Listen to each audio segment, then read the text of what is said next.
Welcome back to the Black Table here at the Black Star Network. I'm your regular host, Greg Carr, and this is our weekly hour devoted to topics of particular interest to people of African descent and to others working together to build a better world.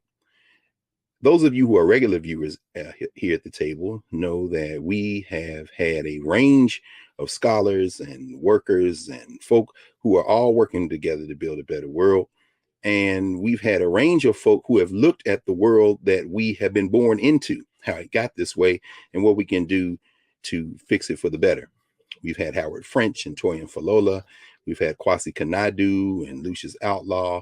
We've talked to folk who are in the streets and in the academy and all across the range. And today we've got someone who adds to that list, who is familiar with a lot of those folks and who, like so many of our guests, is fighting with both fists, and an intellectual of the first order who is translating a lot of that dense scholarship into readily accessible prose and also in dialogue with so many of us across the range. Very excited to have him today join us to discuss two of his books with emphasis on the second, one, Colonialism and Global Perspective, and two, Black Ghost of Empire, The Long Death of Slavery and the Failure of Emancipation, from Tufts University, Professor Chris Manjapra. And he, or Manjapra, as I should say, he would be too polite not to correct, but glad to have him, a son of the Bahamas, a professor, as I said, Tufts University, an award-winning professor. In fact, he won the 2015 Emerging Scholar Award from Diverse Magazine. A brother who has been a fellow at the Berlin Institute for Advanced Study, the Radcliffe Institute for Advanced Study, and as we used to say in grad school, UCLA, or they call it the University of California at Los Angeles. Chris, it's good to have you here at the Black Table, brother. It's good to see you, brother. And thank you for this invitation. I really look forward to our conversation. With pleasure, with great pleasure. Listen, man, you I almost don't know which way to start, and maybe we'll get into the books in a few minutes, but both of the books that I mentioned start very powerfully in a very gripping fashion. You start in the museums, and of course the museum wars are hot in Colonialism and Global Perspective. But when you enter the conversation in Black Ghosts of Empire, it's really autobiographical in a way, and it reminds us all of a recent ancestor, someone who made a recent transition, our friend and brother Randall Robinson, for whom scholarship and his work was very personal. So if you don't mind this morning, man, for those who may not be familiar with you, give us a little bit of your background and autobiography. How did you come to where we are today? Yeah, sure. So, and the book begins on that note. I go back home in the beginning of the book, and my home is the island where I was born, Bahamas, Nassau, and my people come from the bigger island of the Bahamas, Andros, which also is the least populated. And, on the northern coast, there's a town called Mastic Point. That's where my family's from. And we know certain things and we don't know certain things, as many of us, obviously, who come out of the history of racial slavery and the ways that our people and our ancestors have transcended those conditions. That's what I was going back to at the beginning of this book on a return journey. I was looking for my fourth grandmother, my great-great-great-grandmother, who I learned her name only maybe 5 years ago. Her name was Lorena Woodside. And I go back to the village of Mastic Point looking for traces of her. And, I do find her there, but in a way that I wasn't expecting. And that's often how our ancestors speak to us. They speak to us, but not in the ways that we necessarily expect. Absolutely. I love the metaphor that forms part of the spine of the text, the question of ghosts and the holes, the whole metaphor, man. Could you explain a little bit? I was talking with my students about this the other day as I was reading your work. Yeah, ironically, it was in a hip hop class. So when we got to the ghost line, they were able to apply it between the so-called golden age of hip hop and today. It's like this ghost line. But could you give us the metaphor? What is it about these holes that are natural formations that you then seize upon as a metaphor, and maybe the metaphor of ghosts? How does that figure into your work? Yeah, that's great, Greg. I love those two questions in terms of the two metaphors at the beginning of the book that I introduce. One of them, when I go to Mastic Point, there is this special formation that we have in some islands of the Bahamas. They exist in parts of Mexico, and they exist throughout the Caribbean. They're called blue holes, and these are these deep holes, in the limestone of the island, in the bedrock of the island, and they go down, down, down, sometimes for miles. And some of them also have these underground tunnels that lead out into the ocean. And so this, when you encounter a blue hole, they're these small pools, but they are miles deep, and it gives them a very otherworldly look. They look like these eyes, really, like looking at an iris, and you see the world, the sky, the forest. Andros is a forested island with pine trees. You see the forest, you see yourself looking into the hole, but you can't really see what's down there. You cannot perceive what's down there. So it's really quite mysterious and enigmatic. And that's an experience of finding this blue hole in Mastic Point, having spoken to a lot of folks in the village and in various villages looking for my grandmother, Ama Lorena, my fourth grandmother, Lorena, and not really finding the biographical information. People didn't remember her because she died before the oldest in these villages were born. And I was feeling this great sense of loss. Saidi Hartman has a book that begins called Lose Your Mother. So I was feeling that kind of loss of my mother's line. But as I was preparing to leave Mastic Point, what this friend, Tyrone, did is he took me to the blue hole, and I felt her presence there at that hole, which was simultaneously, an emptiness, a void, but it was also a presence. It was a mystery. And I think that is was a powerful experience. And I weave that throughout the book of how people of the African diaspora we have holes in our history, in our personal history, but these holes are not just absence, they're also this mysterious presence. And we can talk more about that. It's, and a lot of the mobilization and the strength that we have and that our people have, I think, comes from these kinds of quote unquote holes. The second metaphor is ghost lining, which I connect to the holes in our history, but in these holes live various kinds of ghosts. And there's a different kind of ghost that I'm talking about when I talk about ghost lining. So we have red lining. Yes. We have the color line. We're used to thinking about what race does as drawing lines, right? What race does is it divides. It creates a division, segregation, apartheid. It's all about drawing a line.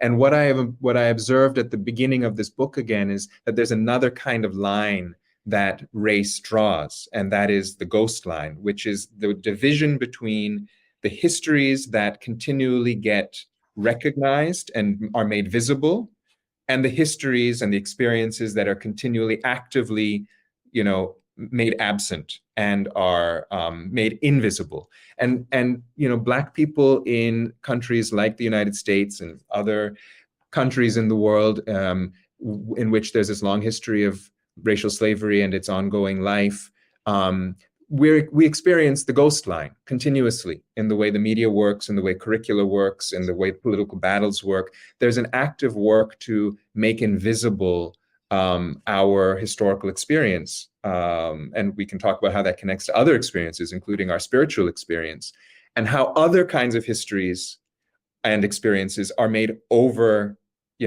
visible, are overrepresented. That's race at work. And it's just a dimension of how racial politics works that I think it's really useful and helpful to bring into view, right? It's a battle over our minds and our consciousness. That's what the ghost line is trying to draw, is trying to divide. Absolutely. I mean, it's one of the things I found very compelling about your work is that it is deeply spiritual. I mean, it has the rigor and the precision of the social sciences. You sprinkle the humanities as you were talking. Of course, you use James Baldwin, and you kind of close out with Baldwin a little bit in a poem, then tribute of Paul Robeson in Colonialism and Global Perspective. It's interesting because I remember was it Baldwin that said that, love helps you recognize what you don't remember. And you talk about the solutions to this world we live in, this in Black Ghosts and Empire to end, when you talk about recreating sovereignties and social reciprocities with love at the center. And when you were describing the void, obviously in the Western sense, that might be received differently, but you complicate it in a way to say, no, I feel them here. And that search, particularly in Black Ghosts of Empire, and I know we'll get into it as you're talking about these folk, whether it be Ed Blyden or those Spelman missionaries or the great Martin Robeson Delaney. Very few people talk about Blake, so I want you to talk about, at least not enough people, I'll put that way. All of this searching.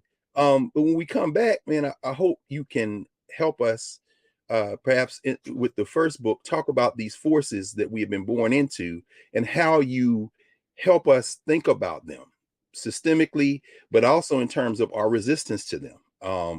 And maybe before it's over, this conversation, you'll tell us a little bit about this this center that you, well, the department that you helped found, Race, Colonialism, and Diaspora, because if we're gonna get out of this mess, I suppose we're gonna need some rigorous thinking and some application of the thinking. So Chris, we're going to take a break, and when we come back on the other side, maybe we can start with a little bit of colonialism and global perspective. You can help us think through about how these systems formed and how we have resisted.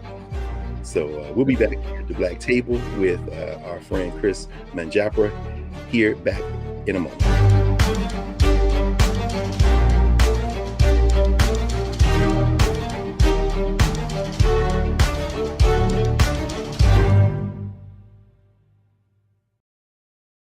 We begin tonight with the people who are really running the country right now. Now, Trump is often wrong and misleading about a lot of things, but especially about history. Donald Trump falling in line with President Elon Musk. In the wake of the unsettling news that MSNBC has canceled Joy Ann Reid's primetime show, The Readout, Roland Martin and the Black Star Network would like to extend an invitation to all of the fans of Joy Ann Reid's MSNBC show to join us every night to watch Roland Martin Unfiltered, streaming on the Black Star Network for news, discussion of the issues that matter to you, and the latest updates on the twice impeached, criminally convicted felon-in-chief Donald Trump and his unprecedented assault on democracy, as well as co-president Elon Musk's takeover of the federal government. The Black Star Network stands with Joy Ann Reid and all folks who understand the power of Black voices in media. We must come together and never forget that information is power.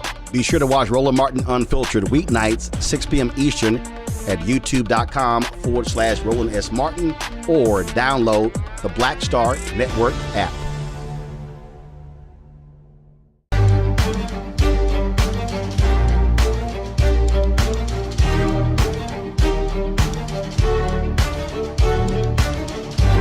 Welcome back to the Black Table here on the Black Star Network.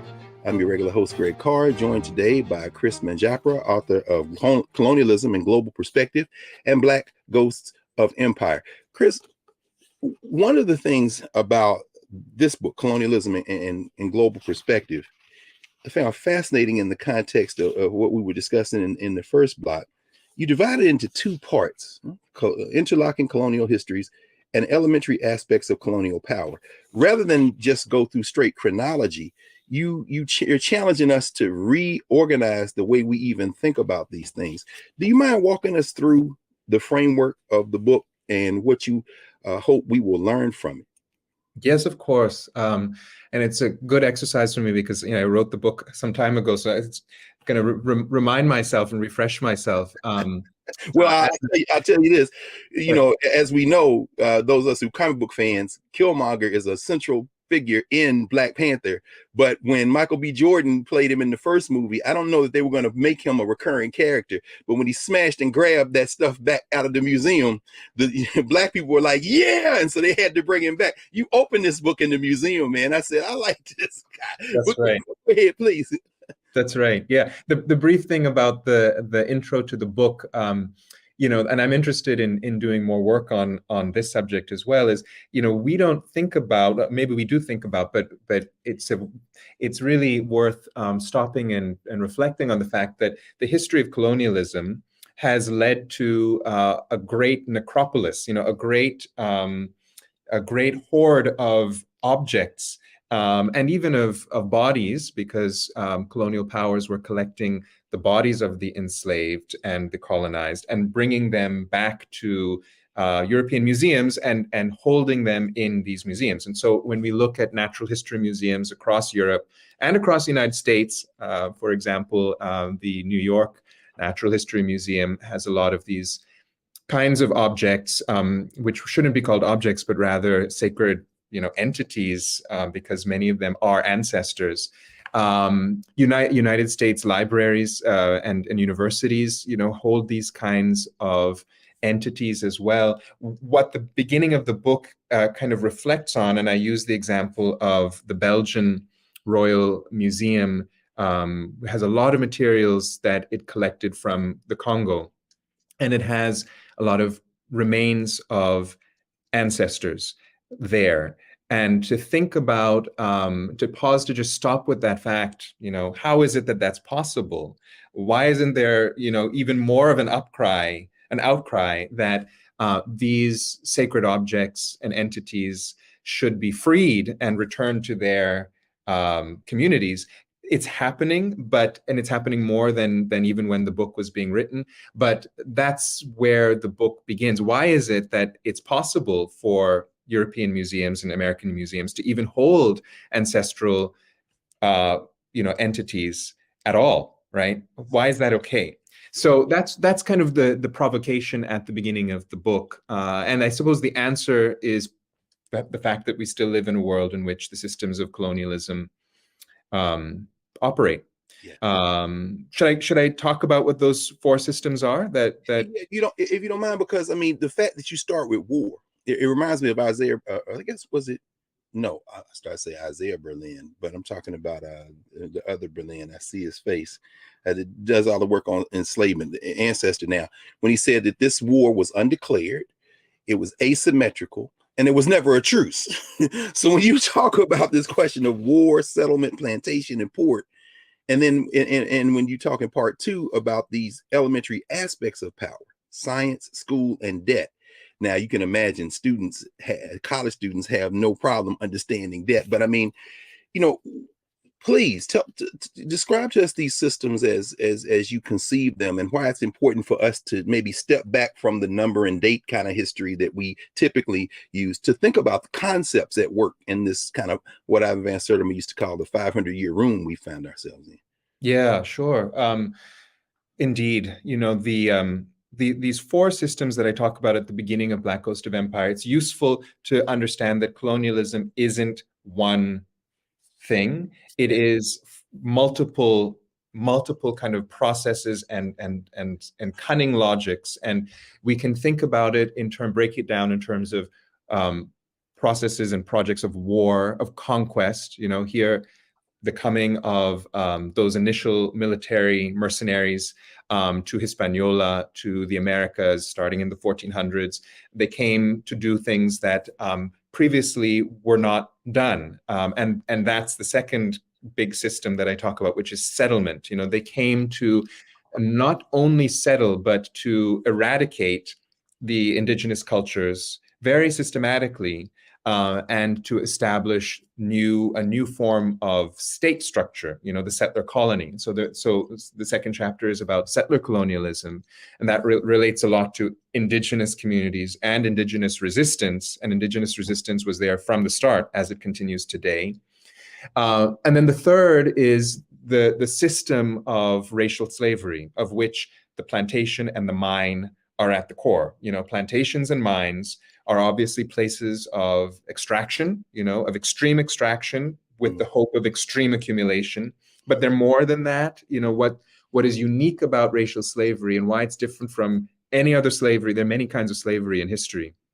Why it's different from any other kind is that it was the attempt to own as a property right, not just human beings, but to own the generativity, the life force of human beings, here African human beings. And that specifically meant the ownership right over Black women's wombs. That's what makes racial slavery distinctive. It's partum ventris sequitur, that law, which is that which follows from the womb is also my property, right? That's the unique piece, and we can talk more about that. But it was a very distinctive kind of cunning logic to own the generativity of Black people by trying to own the womb of the Black mother.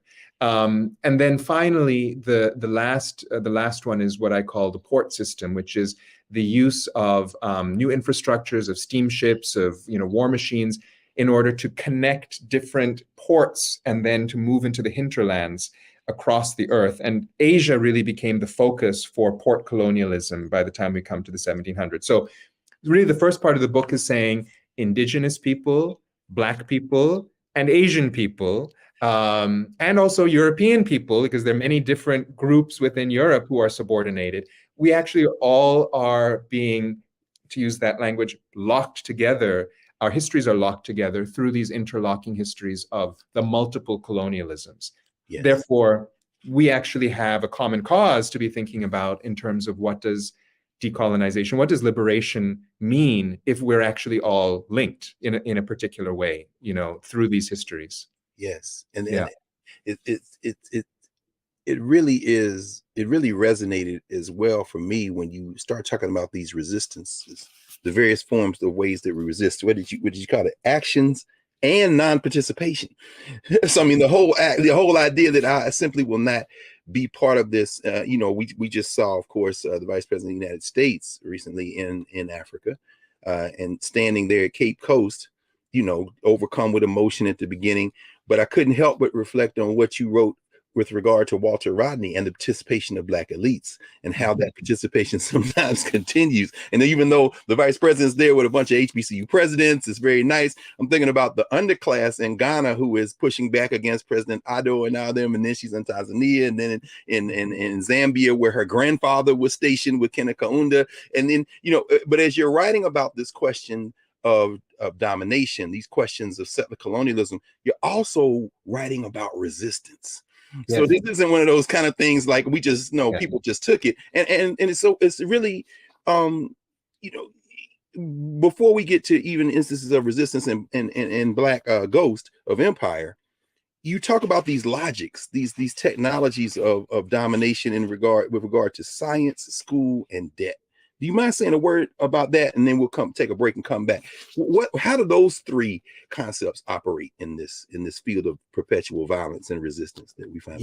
So the brief answer to your question, if there's time in this segment, would be, science created ways of talking about the world that categorized and assigned people into places according to things like skin color or things like, what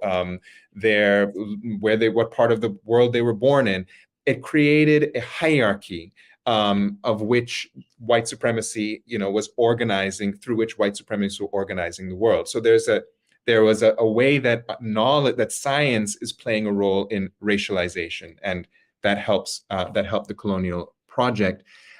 Certainly debt is another example of, in other words, I think the key point here is that weapons that colonialism uses are not always going to be the gun and the spear, right? They're going to be other kinds of weapons. And one of the key weapons is debt, to make certain groups of people, racialized groups, to make them holders of burdens of debt, thereby makes them indebted. And if they're indebted, then they are subjected and subordinated, and they become more open to criminalization. So debt is an invention that actually serves the colonial project. And we could think about schools and curricula as another kind of invention that has served colonial.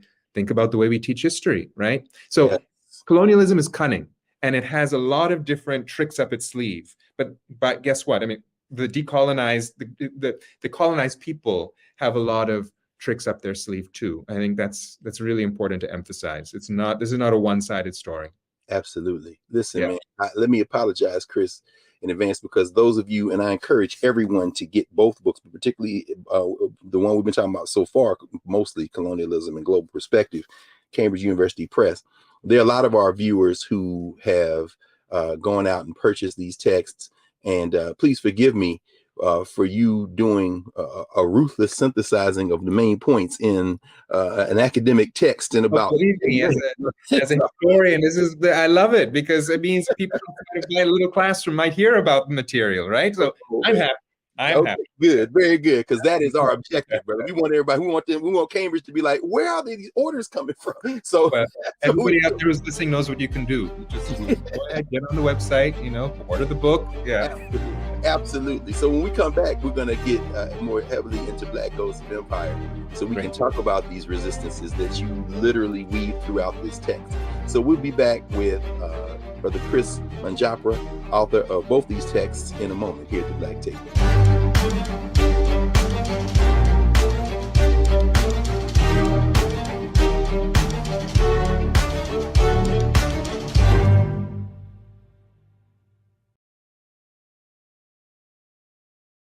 Folks, Black Star Network is here. Oh, no punches! I'm real revolutionary right now. Support this man, Black Media. He makes sure that our stories are told. Thank you for being the voice of Black America, Roland. Stay black. I love y'all. All momentum we have now, we have to keep this going. The video looks phenomenal. See, this difference between Black Star Network and Black-owned media and something like CNN. You can't be Black-owned media and be scared. It's time to be smart. Bring your eyeballs home. You dig?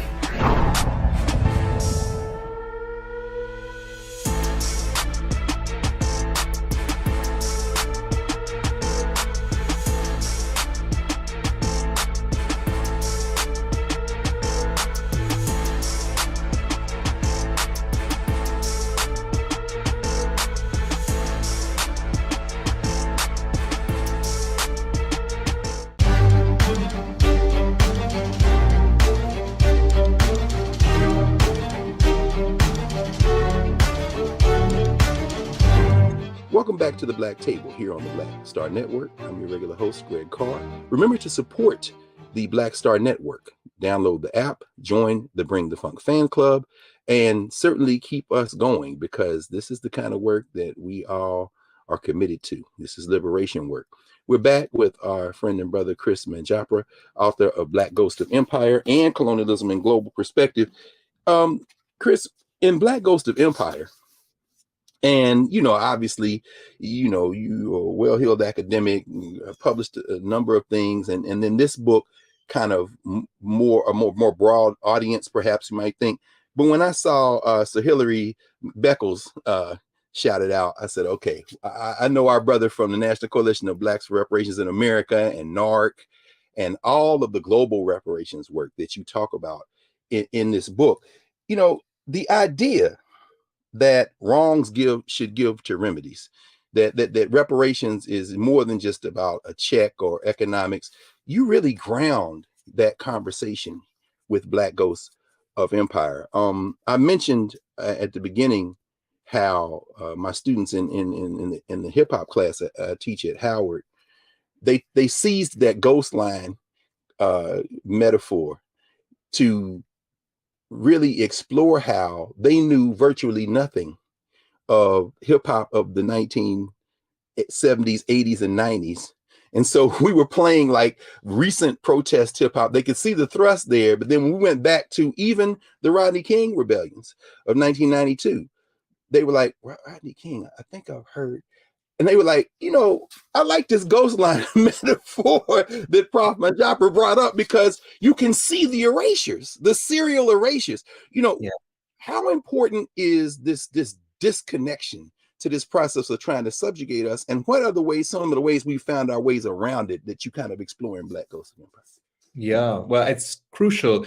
We were just talking in the last segment about these different strategies of colonialism. This is another one of them, right? The ghostlining is a strategy of colonialism, is erasure and trying to erase our even proximate and distant, history, and especially the history of freedom fighters and folks who have long been working for liberation. So one of the key goals that I had in writing Black Ghost of Empire, which is the story about a chain of emancipations. We think of emancipation as like once in time, but there were many emancipations. There were, actually more than 100 different emancipations that took place from the 1770s all the way to the 1920s. They learned from each other. They were, as I argue in the book and show in the book, they were not innocent projects, and they were not at all about ending racial oppression. They were about redirecting it, and this argument really upsets, you can imagine, certain kinds of certain kinds of historians, and then certain kinds of politics. But I continue to have to make the argument because this is accurate, that emancipations are not what we think they were. On the other hand, it is also the case that Black communities from the beginning always had an idea of what we called self-emancipation, what we also called liberation. And the book is also about what these different kinds and projects of liberation look like. I can talk about that in a second, but I want to mention one thing that's important, is that even the reparations discussions today that are going on and that are gaining strength, they have their charge because of more than 200 years of a reparations history, a reparations movement history. And those movements for the reparation of slavery have always been organized against the injustices of emancipations. They don't emerge because emancipation was successful and now we need to figure out how to, address the problems of slavery. The real problem is that the problems that slavery invented have continued over time. And what reparations are really about is saying, how do we really transform society, right? And stop racial violence, which is so endemic. So it's a different way of thinking about even how we locate our reparations discussions today and how deeply historical these are. These are built on 200 years at least of activism by our ancestors. Absolutely. And particularly when you delve in chapter 5, from Civil War to Dirty War Against Black Lives, you call the roll, man. I mean, the ancestors, whether it be Callie House and Queen Mother Moore. I mean, I had the pleasure of knowing Queen Mother Moore a little bit. So, from my early days when I was a youngster, man, when you evoke those ancestors, not enough people are raising them and building that connection. And I'm quite sure that there are many in the academy who are upset when you say that emancipation, what do you say? It's not the end, it's a new beginning. They don't like that, brother. They have made that clear. I'm sure, but that's all right though. You with the people today, brother. We understand. It reminded me of something Carter Woodson wrote. Yeah. Carter Woodson wrote in The Miseducation of the Negro. He says, Jim Crow is the sequel to slavery.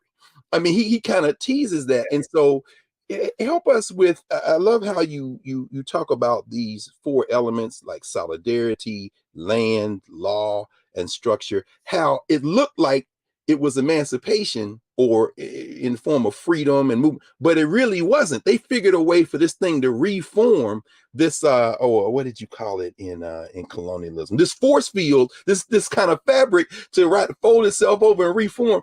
How are these sequential moments, whether it be the British saying, okay, we've abolished, but then you take them to Sierra Leone and take them to Nova Scotia, the whole question of law and structure.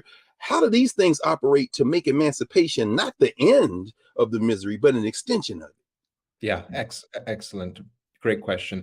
I'm going to say it really in a really short form, and then I want to give the detail after that. So the short form is, when law and policy conspire to solve a problem by excluding the community that has been affected by the problem, that is the beginning of the end of an actual solution. In other words, if you are going to really want to address how do we, repair the harm that slavery has done, then you cannot do that without by excluding the actual enslaved or the freed people who were affected by slavery. It's just not going to work. And so that's what all of the policies and policy decisions and all of the laws of emancipation did. They actively not only excluded the enslaved or the freed peoples from the conversation around what an end should look like, but even more than that, they resubjected them, right? They put them into new forms of bondage. So that was the cunning. And the details are, and I go through a number of examples, we look at the 1770s, they had, in the 1770s in Philadelphia, where emancipation began, which was gradual emancipation, there was the plan to put enslaved people into a new condition called apprenticeship, which would be another form of unpaid bondage. And they would live in that condition for, up to 15 years or more, and then they would be freed. So it wasn't about bringing to the table. It was about how do we continue this bondage with a different name. Other forms of emancipation, like what happened in the British Empire in the 1830s, involved just the bald-faced payment of huge amounts of money to the enslavers. Again, recognizing that the enslavers' right, the property right that they claim to have in Black people's bodies, and like I was saying earlier, in specifically the bodies of Black women, that right was legitimate. And it needed to be compensated by the state. And that state compensation created a debt legacy that British taxpayers and also people of the colonies and the post-colonies had been paying to Britain, although had been paying off, I should say, until 2015. So for 180 years, the British state was still paying for that compensation it paid to the British slave owners. Hold on, let me, just for a second, Chris, because when Queen Elizabeth passed, this came up, and a lot of people were shocked. You mean tell me they were still paying for our bodies as recently as our living memory? As recently as a few years ago, yes, because it was being every year legitimated and reaffirmed that this is a legitimate kind of transfer, of payment, of debt, that a country should have. So absolutely, yeah, including Black Britons. Black we pay taxes, right? So we were literally paying them for our hands. That's right. I mean, Black Britons, some people for their whole lives had been paying through their taxes for this compensation that had been paid not to the enslaved, but to the slave owners.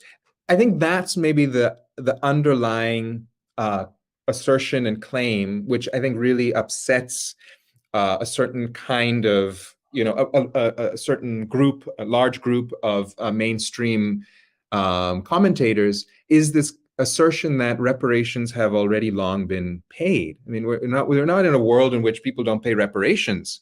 It's just that the reparations have been over and over and over again paid to the slave owners and to their children and their progeny, and thereby over and over again there's been a reenactment of the extraction and the degradation and the disrespect that has been paid, to the enslaved and then to their descendants and their progeny. It's like a cascading system.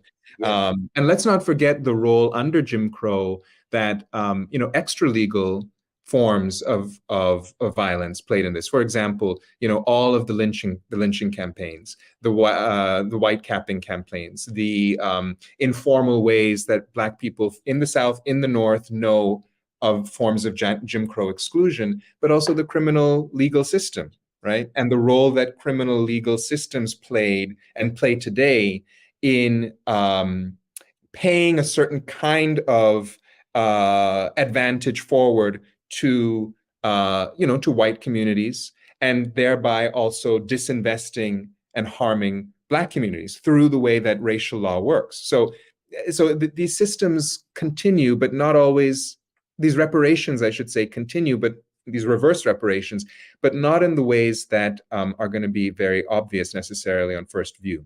Yes. I'll tell you what, why don't we pause here and so we'll have a little more time when we come back, because the fact that, and you write that anti-Blackness and certainly this form of whiteness that enacts these kind of violences has never been recognized as a crime against humanity. I was at the United Nations a few weeks ago, and just seeing the energy of it actually was the week when they were talking about various issues of particular concern to women, and to see all these women, particularly women of African descent from all over the world convening, given what you've just said and written. And of course, think about Michael Gomez, who talks about that the assault on Black women in many ways is at the center of the formation of Blackness in the modern world. There was our resistance to it. You feel a sense of hope. And I think you write about this hopeful suspension of final judgments. But then you realize that this framework we're gonna have to overflow the framework, because even though the conversation is good, nothing is going to change until the people organize. So maybe we'll take our break. When we come back, you can walk us through some of the things you write about in terms of these forms of resistance that we have found ourselves creating to overflow the boundaries of these systems. So we'll do that when we come back in a moment, in our final segment here at the Black Table with Professor Chris Manjapra of Tufts University, author of the book we're talking about right now, Black Ghosts of Empire: The Long Death of Slavery and the Failure of Emancipation. Back in a moment here at the Black Table.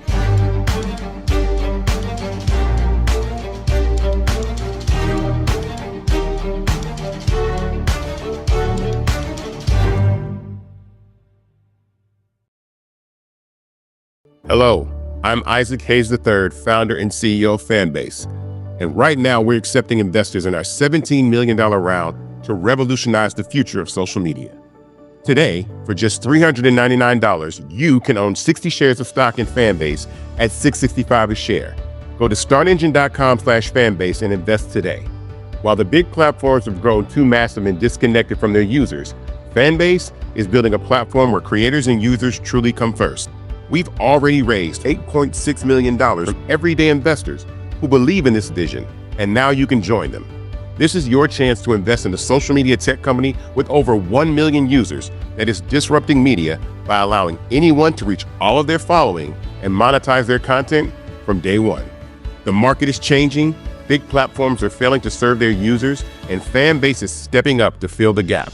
Don't wait until it's too late. Invest now. Invest for yourself and your future. Go to startengine.com/fanbase and own the future of social media.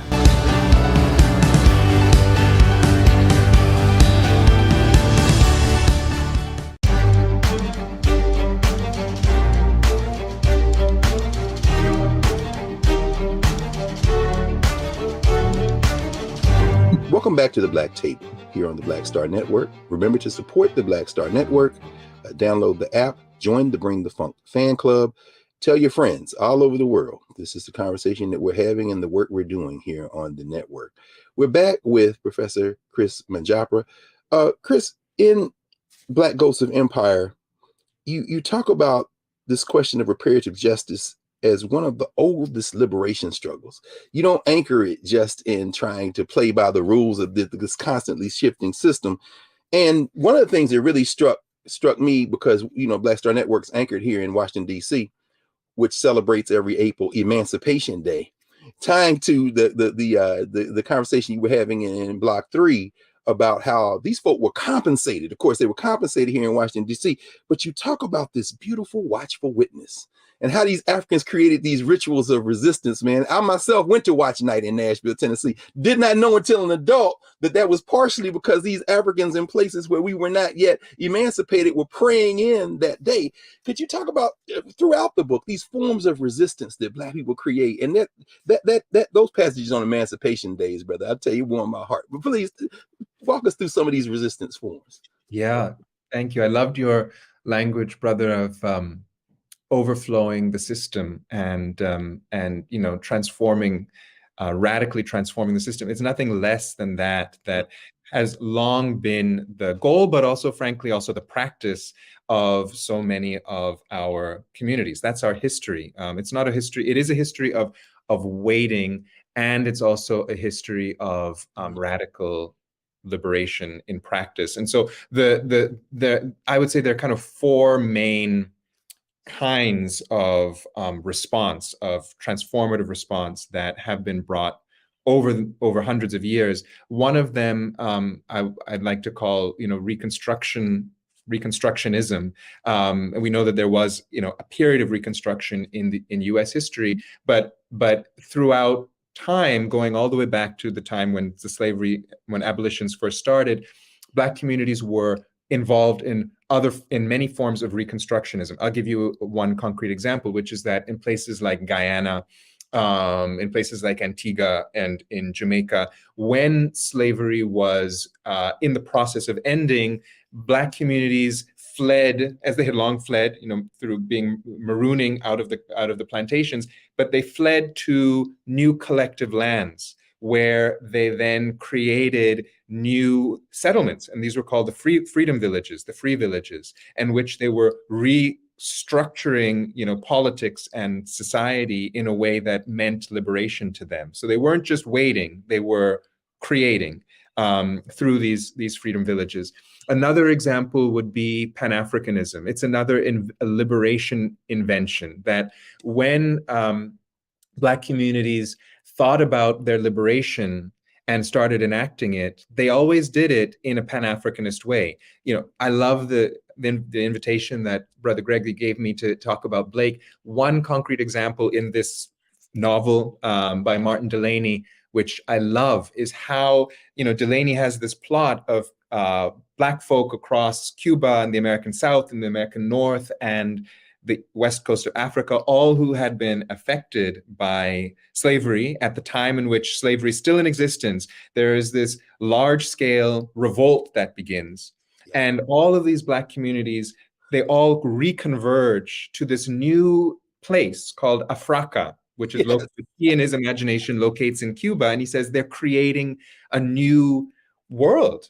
This is Wakanda in a certain sense, and it's a real thing. Was a real and is a real project of the Pan-African power that we have in our diaspora. And I'll give you one more example, which is very salient. Here, I want to invoke another one of our great ancestors, Fannie Lou Hamer, and the Freedom Farms, and that movement to create on collective land, create collective benefit, through the pig farms, through the pig banks, and through the food banks, and through these collective modes of sharing the bounty of the earth. Fannie Lou Hamer was onto that. She was onto the ecological dimension of how do we address, the food deserts and the health deserts that our people still experience today. And again, the answer was grassroots mobilization. So I think that's really what I find so inspiring. The state is, it has its limits, and our people have long been involved. Think again Reconstruction and how important the pouring in of Black politicians into the government were. It continues today in important ways. So that's the top-down part of it. Right? How do we change the state and make its policies more just? But the bottom-up part of it is really where the inspiration is, which is our communities have not waited. We've just gone out and created these, transformed liberation spaces. And that's reparations too. That's part of the reparations discussion. That's part of our history. Absolutely. It's beautiful. Think about it. It's so funny. And by the way, we policy to raise Jacqueline Cookie Hamer Flakes, Fannie Lou Hamer and Pap Hamer's daughter, who recently made transition in March.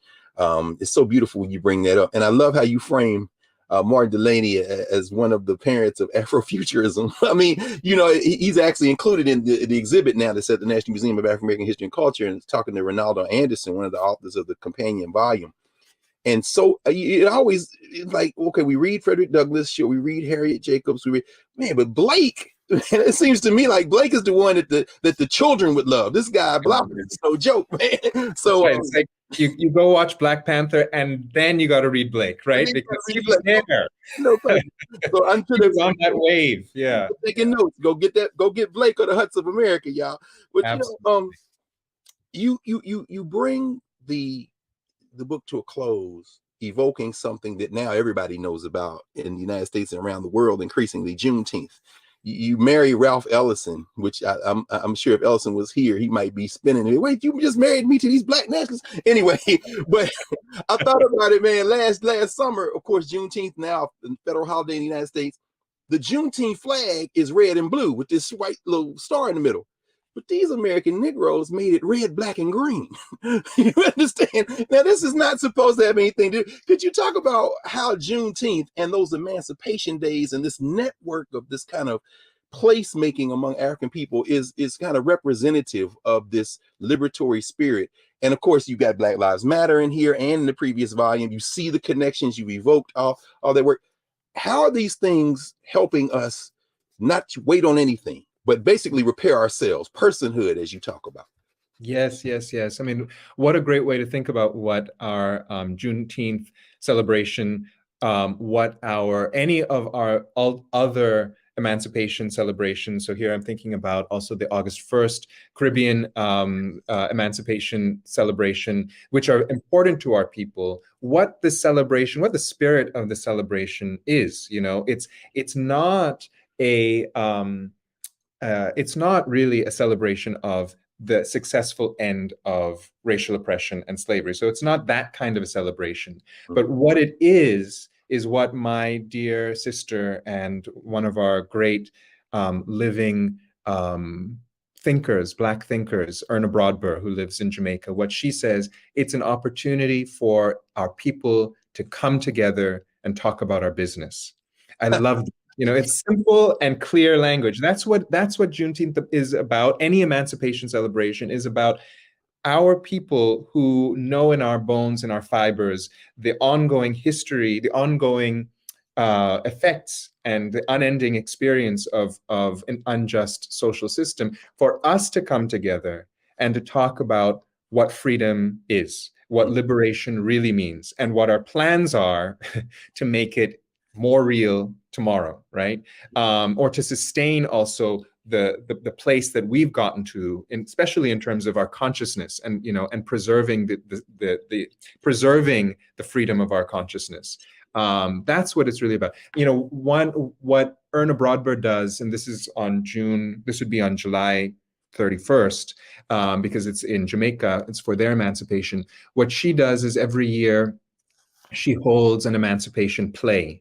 And she has, it's in a village in Jamaica, and members of the village and some visitors, they all have a different role in the play. And the play is an amazing, thing, because what it is the villagers speaking to the Queen, right? So here's the Queen of England, the reenactment, and the villagers are not saying, "Oh, Queen of England, thank you so much for giving us our freedom." The villagers are saying, "Well, what is this freedom that you're trying to give us? Why is it that the terms for this are that your planters are getting paid and we're not getting anything?" That reenactment is a way of reopening the question, right, of what is justice and has it been met, and if not, well, what's needed to meet it? It's a refresher. It's a refresher for our spirit. That's what Juneteenth is for. Yeah. That's beautiful, and it's so important, as you say, those rights of August 1st. As our colleague, what's Jeff's last name? He wrote the book. He's at Howard University. Jeffrey Kerr Ritchie, right, about that, among others. So these rights are all connected, and it's always so wonderful when people who weren't aware of other rituals become aware of them and realize we were doing this. Oh, this is beautiful. I mean, the difference and the similarity. As we come to a pause for now, because we definitely want you to come back, brother, and have more conversations with us. What are you working on now, man? And tell us, some of the ways, and some of the ways folk can find you and be in contact and share and help in the work. Yes, absolutely. So find me on my website, www.historiesofresistance.com. I think we're going to share that. Yeah. Also, I'm also on Twitter at HistResist. I'd love to have your likes, or add me on Twitter. And what I'm working on now, I'm very excited to be working on. Remember, I mentioned Fannie Lou Hamer. So I'm working on ecological resistance, reparative ecologies, the different grassroots ways that Black communities have sought to recreate, to replenish the earth, to draw the power from the earth, how that connects to maroon communities. So this is really, to me, exciting, that, if we think about this long-standing way in which Black and Indigenous communities have responded to racial oppression by, number one, fugitivity, right, running away from the plantation, and then number two, reconnecting with the earth. And how many of our rituals and our rites are about reconnecting those relationships with the earth and with other species. That's what I'm interested in learning more about, and there's a lot to learn, especially when once now I'm looking to try to meet some of the amazing plant healers that we have in our communities, people who know what it is to listen to the plants. Yes. And the plants tell us what we need for our bodies. It's a whole other way of thinking. Yes. And we have those potentials for repair in our traditions too. So yeah, ecological reparations. What does that all look like? That's where I'm headed. Man, you have conjured a lot of ancestors. I'm hearing George Washington Carver. He said, the plants tell me what to do. I'm not, this isn't the science degree I got. Yes. So, and of course, our friend Rakia Lumumba and Malcolm X Grassroots Coalition, what they're doing in Jackson, Mississippi. So much, man, in this work. So we cannot wait to share in what you're producing now. And we're glad that you came and joined us for this hour, Chris, and we want you to come back soon. This is our brother, Chris Manjapra, who is the founding chair of the Department of Studies in Race, Colonialism, and Diaspora at Tufts University, also professor of history, author of the 2 books we've discussed today, and more and most importantly, a thinker who is deeply connected with our ancestors, with what we're doing now, and projecting into the future a true human liberation. So thank you for joining us today, brother. This was great. Thank you very much. Thank you. Of course, we'll be back in a moment to clear the table. We'll have some final words. We'll draw from Professor Manjapra, in fact, from Black Ghost of Empire to close the show, and we'll get ready for next week. Back in a moment here at the Black Table.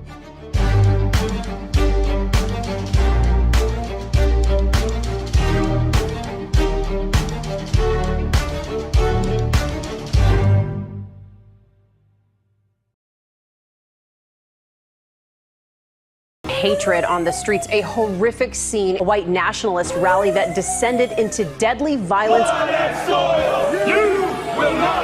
White people are losing their damn minds.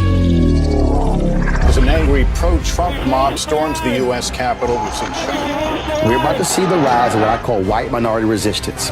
We have seen white folks in this country who simply cannot tolerate black folks voting. I think what we're seeing is the inevitable result of violent denial. This is part of American history. Every time that people of color have made progress, whether real or symbolic, there has been what Carol Anderson at Emory University calls white rage as a backlash. This is the rise of the Proud Boys and the Boogaloo Boys. America, there's going to be more of this. Here's all the Proud Boys, guys. This country is getting increasingly racist in its behaviors and its attitudes because of the fear of white people. The fear that they're taking our jobs, they're taking our resources, they're taking our women. This is white fear.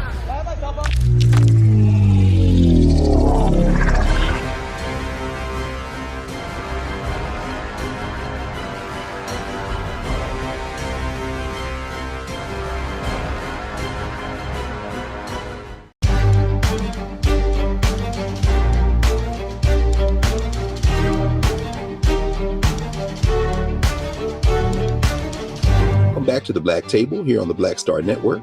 Remember to support the Black Star Network. This is independent journalism, Black owned and created. Roland Martin, the curator of the Black Star Network, himself from Houston, the son of Juneteenth.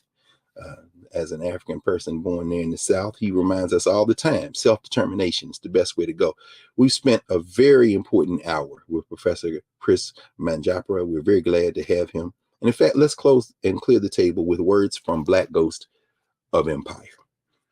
Professor Manjapra writes, history's unendings demand that we linger with the voids and not look past them.